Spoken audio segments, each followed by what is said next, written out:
In this video, I'll show you what you can expect to see when you visit the Mystic Aquarium, including the Jurassic Giants exhibit, which cost extra. Is it worth it? Mystic Aquarium is located on the eastern border of Connecticut, so if you're visiting Rhode Island or Massachusetts, it's close by. Currently, you have to buy time tickets in advance, so make sure you check the website before you go. Ticket prices vary depending on the day of the week, so check that out as well. And there are 2 attractions that cost extra. We paid an additional $11 per ticket for the Jurassic Giants exhibit. There's also an Undersea Explorer exhibit with virtual reality that cost an extra $7, but we didn't do that.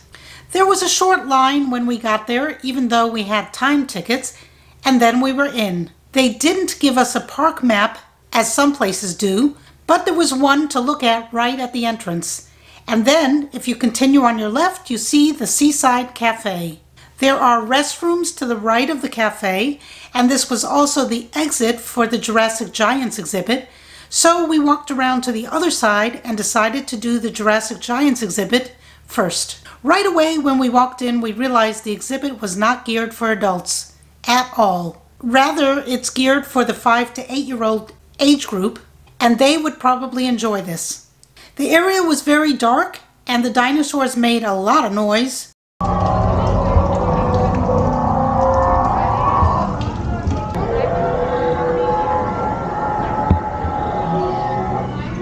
But then as we explored some more, we found some exhibits about frogs, and this was much more interesting to look at. There was quite a lot of information as well. Was it worth the extra $11 per ticket on top of the admission price? Not for us. I think this should have been included with the general admission to the aquarium. The tickets are expensive enough without having to pay for this add-on. There are 2 theaters here with short film clips and one with 3D effects. They gave us 3D glasses to wear. We went to that showing and still we were not impressed. The main theater of the aquarium has 3 free shows, and we were just in time for the 1:30 showing, so that's what we did next. The show is free and very informative. It's minimally entertaining, but it's not meant to entertain as much as it is meant to educate people about sea lions and how they rescue and work with them. After the show, we explored the outdoor exhibits. Here, right outside the main theater, are lots of picnic tables, so if you bring your own lunch, there's plenty of space to sit and eat before exploring the outdoor exhibits. We had already eaten lunch, off camera, so we began exploring, starting with the Beluga whales. These whales are native to the northern hemisphere, so they're found around Alaska, Canada, Russia, Norway, and Greenland. This is a major attraction here at the aquarium, and there are multiple viewing areas to see the whales, from a top view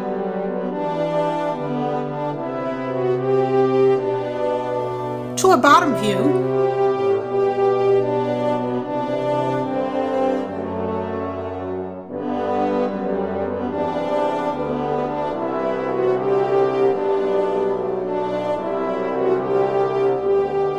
This view has little portholes, and you have to duck low to get in, so it was probably designed for kids. The next outdoor exhibit was the sea lions. I think it was feeding time, or maybe it's always feeding time. Still fun to watch, and there was someone explaining what we were seeing as well. Actually, as we walked around the park, there were trainers and explainers almost everywhere we turned. So if you have questions, there's always someone there to offer information. Good afternoon, everybody. There are a lot of people who have just arrived, so let me talk to you about the interesting animals that you are seeing here. The last one is Eden. They are a big extended family. Astro is our biggest male. Eden is Pearl's mom. Eden's mate lives up at Alaska Sea Life and Research, and her brother, or sister rather, is Sitka.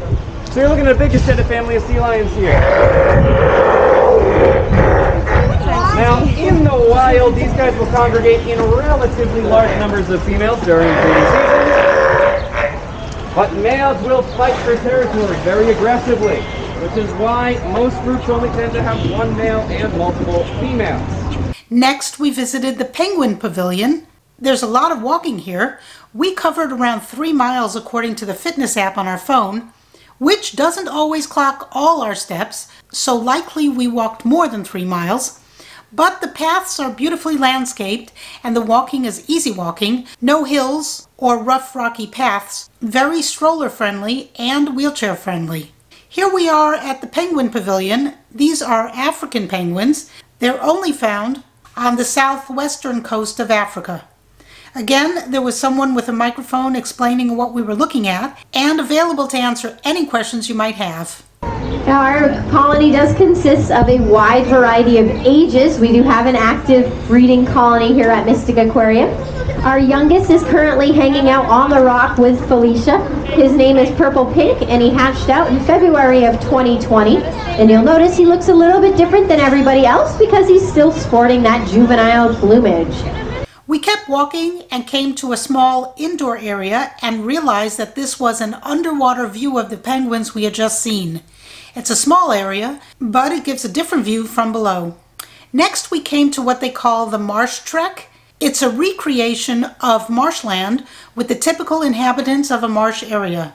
If you look closely, you'll see lots of turtles and frogs, but they blend into the marsh, so you have to look really carefully to find them. We saw lots of tadpoles as well. They're hard to spot, so be on the lookout. After the Marsh Trek, we walked a bit more and then entered what is called the main gallery. This area is indoors and the lighting is low, so please excuse the video quality here, but the fish are really gorgeous. In the center is a 35,000-gallon tank with eels, tangs, and so many other unique and colorful fish. As we explored more of the main gallery, we came across many different marine habitats and a section called the Weird and Wonderful with very strange underwater creatures such as the giant Pacific octopus, giant Japanese spider crabs, and a live coral reef ecosystem. So much to see here. We especially liked watching the jellyfishes.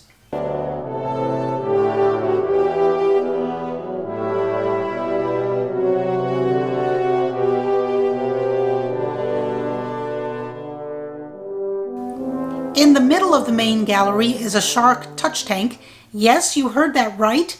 You can stick your hand in the water and touch a shark or two, if you want to. Or you can watch other people touch them. They're small, probably harmless, or else they wouldn't let you touch them. And there's somebody there, of course, to answer any questions you might have. We found another small area with a touch tank in the main gallery, also manned with someone who can answer questions. And then there were more tanks. This one has bigger sharks that you can't touch and probably don't want to.